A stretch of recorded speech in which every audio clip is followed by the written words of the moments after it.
increased risk of Parkinson's disease has been associated with exposure to pesticides, consumption of dairy products, a history of melanoma, and traumatic brain injury.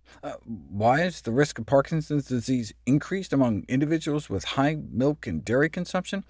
It could be the animal fat, maybe the animal protein. So why not use a plant food diet for the risk and management of Parkinson's disease? There are phytochemicals that may target the underlying cause, but in terms of treatment, ancient sacred texts from thousands of years ago refer to trembling individuals who were prescribed a plant from the bean family to treat the condition.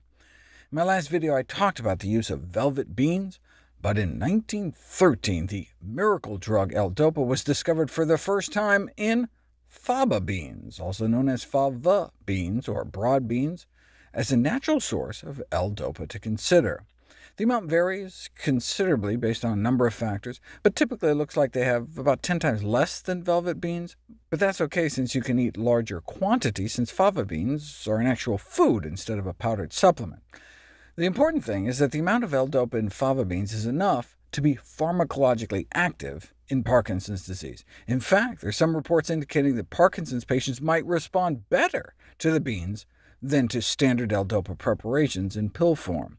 But anecdotal reports that patients may gain benefit from a broad bean-rich diet don't cut it. What you have to do is put it to the test. Parkinson's patients were fed about 1 1/3 cups of cooked fava beans, and during the next 4 hours a substantial clinical improvement was noted. In fact, similar to the improvement seen after receiving the standard pharmacological combination of L-Dopa plus carbidopa, the decarboxylase inhibitor drug I talked about in the last video that boosts L-Dopa levels in the brain.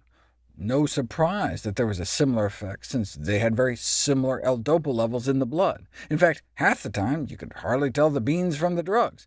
How could there be the same levels if the bean L-Dopa lacked the carbidopa booster drug? Because fava beans may not only be a natural source of L-Dopa, but a natural source of the carbidopa booster too.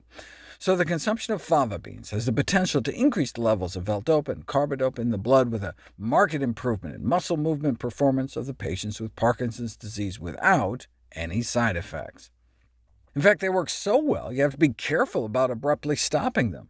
There's a condition called neuroleptic malignant-like syndrome, characterized by fever, rigidity, all sorts of neurological problems, muscle breakdown, altered levels of consciousness, which is usually precipitated by an abrupt withdrawal of the L-Dopa drug caused by an acute dopamine-deficient state. Well, you can see the same thing if you're treating your Parkinson's with fava beans and then all of a sudden stop them. 10 days before hospital admission, this poor guy's garden ran out of beans, leading to a severe crippling rigidity. This case demonstrates that alternative therapies carry similar risks to traditional agents, because in this case they really are the ultimate traditional agent. There are some downsides you don't see with the drug, though, like fava-induced flatulence. You also have to be careful with fava consumption if you're on MAO inhibitor drugs, often used as antidepressants, since there can be drug interactions. And then there's the risk of a condition known as favism. There's a genetic mutation that occurs in about 1 in 20 people, and at even higher rates in those of African, Asian, and Mediterranean descent, in which people lack an enzyme that's necessary to detoxify certain compounds found in fava beans. And without the enzyme, fava bean consumption can cause your red blood cells to rupture. Thankfully, genetic testing for this mutation is widely available and affordable, so it seemed prudent to screen patients with Parkinson's for this favaism, what's called G6PD deficiency, mutation, prior to putting them on daily fava bean consumption. If you want to give fava beans a try, fresh, green fava beans have significantly more L-Dopa than dried, so much so that dried fava beans may not provide any clinical benefits.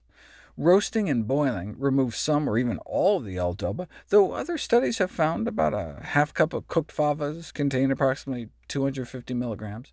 Sprouted favas may have the most, increasing up until day 9, by which time the indigestible flatulent sugars may be eliminated, offering another advantage of fava bean sprouting. But you don't know if fava bean sprouts help until you put them to the test. Researchers fed Parkinson's patients a salad with about a half cup of freshly chopped fava sprouts and observed substantial clinical improvement. Other beans, just like regular beans, also naturally have L-DOPA, though at lower amounts. Soybeans have a bonus compound that may act as an L-DOPA-boosting carbidopa compound. What if you fed people soybeans on top of their regular Parkinson's meds? Giving people just 1.5 spoonfuls worth of roasted soybeans led to a significant improvement over the drugs alone, with significantly fewer involuntary movements hours later. Until more information is available, Parkinson's combo drugs like Sinemet should remain the first-line therapy, but adding beans to one's diet may only help.